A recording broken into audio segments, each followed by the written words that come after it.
We're going to talk about 3 miscellaneous pulmonary pathologies. The first one is acute respiratory distress syndrome, ARDS.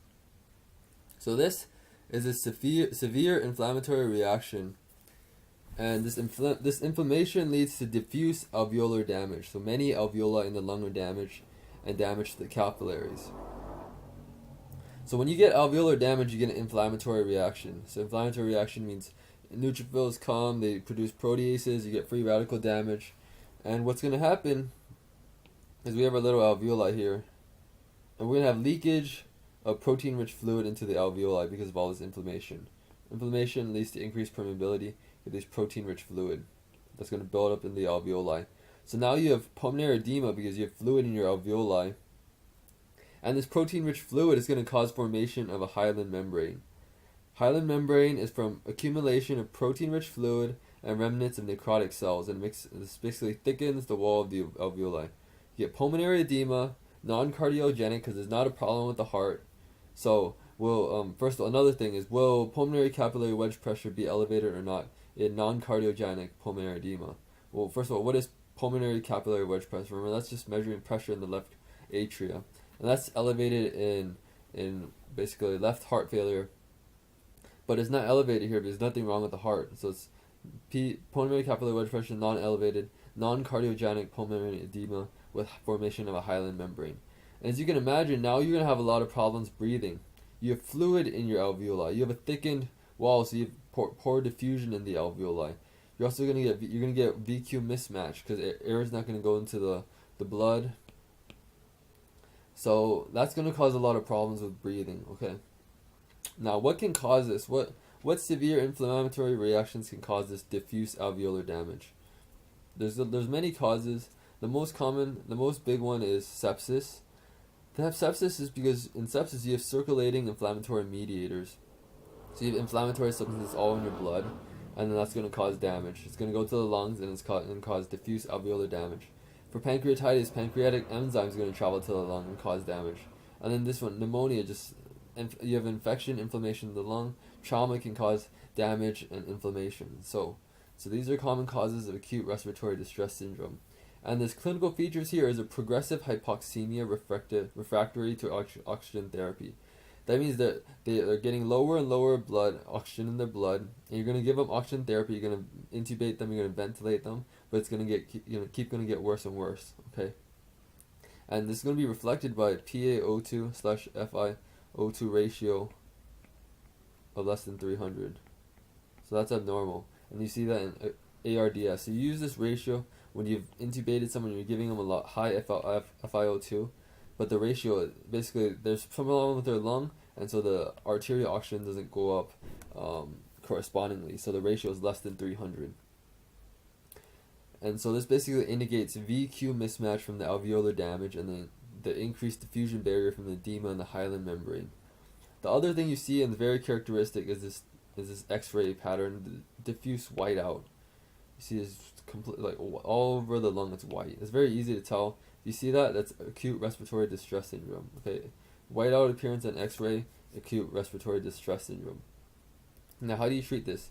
The way you treat this is you treat the underlying cause. So you figure out whatever's causing this, you treat it. The other thing you do is you mechanically ventilate. You give them low tidal volumes and high positive and partial pressure. That's high PEEP. Why would you do this?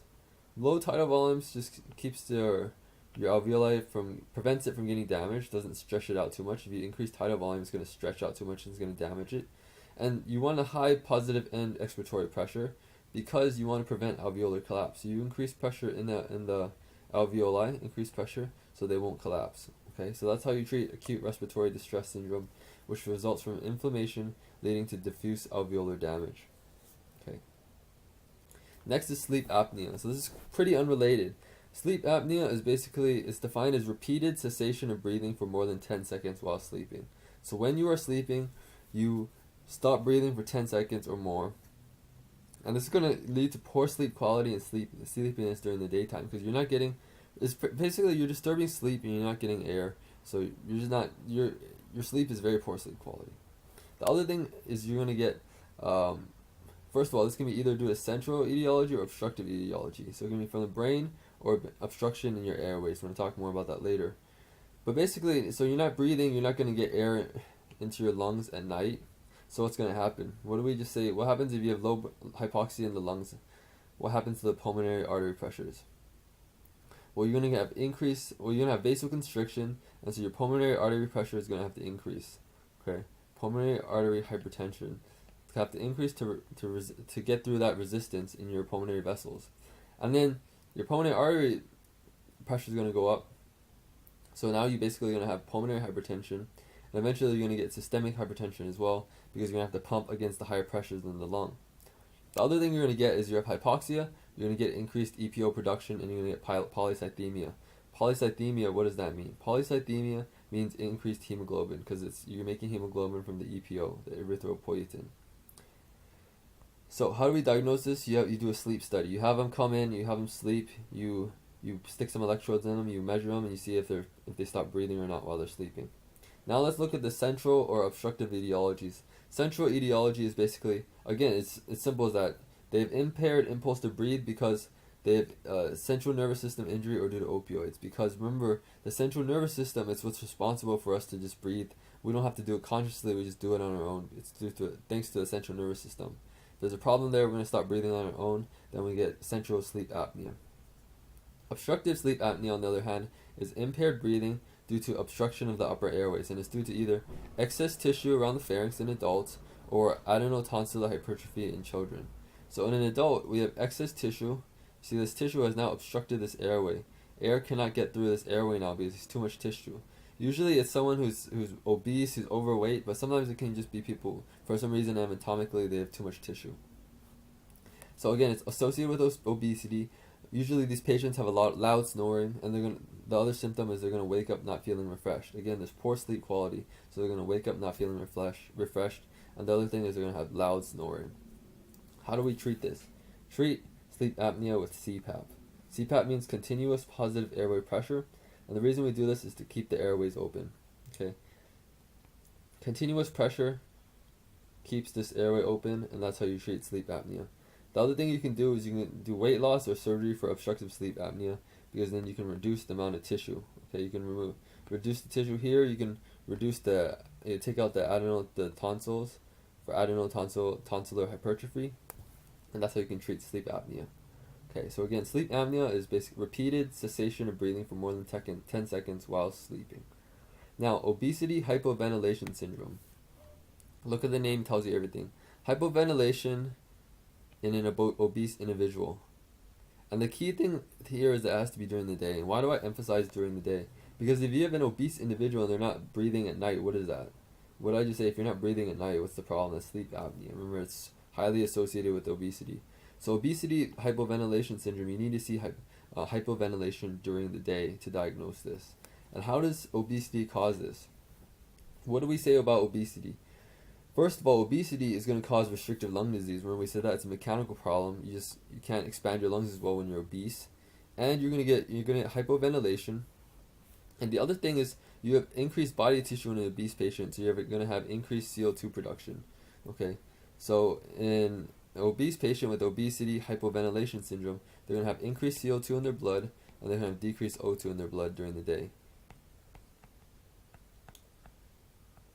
Okay, so that's sleep apnea and obesity hypoventilation syndrome.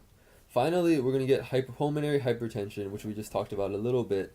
But it's basically high blood pressure in the pulmonary vessels, pulmonary arteries. And specifically how we define it is a mean pulmonary artery blood pressure greater than or the same as 25 millimeters of mercury. Meanwhile, normal is around 10 millimeters of mercury. Remember that the mean, so this is a mean between the systolic and the diastolic. So greater than 25 millimeters of mercury means you have pulmonary hypertension. And what this is going to cause severe respiratory distress, and you can progress to right heart failure. And why did that happen? Why would that happen? Remember, the right heart has to pump into the lungs, into the pulmonary arteries. If there's high pressure there, then the right heart's going to hypertrophy, is going to get thicker and thicker, and eventually it's going to stop working. And you get right heart failure and cor pulmonale. Okay, cor pulmonale. Now the other thing I want to add is this pulmonary hypertension does the same thing to blood vessels that systemic hypertension does. Both of these cause, you should already know this by now, they cause atherosclerosis of the blood vessels, they cause medial hypertrophy, intimal fibrosis in this case you're going to have it in the pulmonary arteries and not in the in the systemic arteries, okay? Atherosclerosis, medial hypertrophy, intimal fibrosis, arising from hypertension in the pulmonary vessels. Now, there's many different causes of pulmonary hypertension. We're going to group them into 5. This is a little bit lower yield, but I'm going to describe it to you. It's more useful and clinically, and I'm going to give you a really nice way to remember it all. First one is primary. So group 1 is primary, so it's easy. Group 1, primary pulmonary arterial hypertension. So that just means they have it for there's no cause of it. They just get pulmonary hypertension. Usually you see this in younger females. Okay, and some of the forms are related to inactivation of this gene, the BMP2R2 gene, and because inactivation will lead to proliferation of smooth muscles in the vessels. Too much smooth muscle, they're going to vasoconstrict, and you're going to have high pressures. So that's primary. Primary is group 1. Group 2, left heart disease. How do we remember that? Well, if you stick a 2 here and you flip it, and you put it backwards, what does that look like? You have a 2 and a 2, and now you have a heart. So that's because you have pulmonary hypertension from left heart disease. Basically, what happens is backup of blood. Left heart doesn't pump out because of heart failure, valvular disease. You get backup of blood into the pulmonary vessels. Too much blood, too much volume, you get increased pulmonary blood pressures. So left heart disease is group 2 for cause of pulmonary hypertension. Group 3 is lung disease, so intrinsic or chronic lung disease or hypoxemia. Remember, we keep talking about hypoxemia. Remember, what did we just say? OSA causes hypoxemia. And remember, hypoxemia, what does it do? You get that pulmonary vasoconstriction.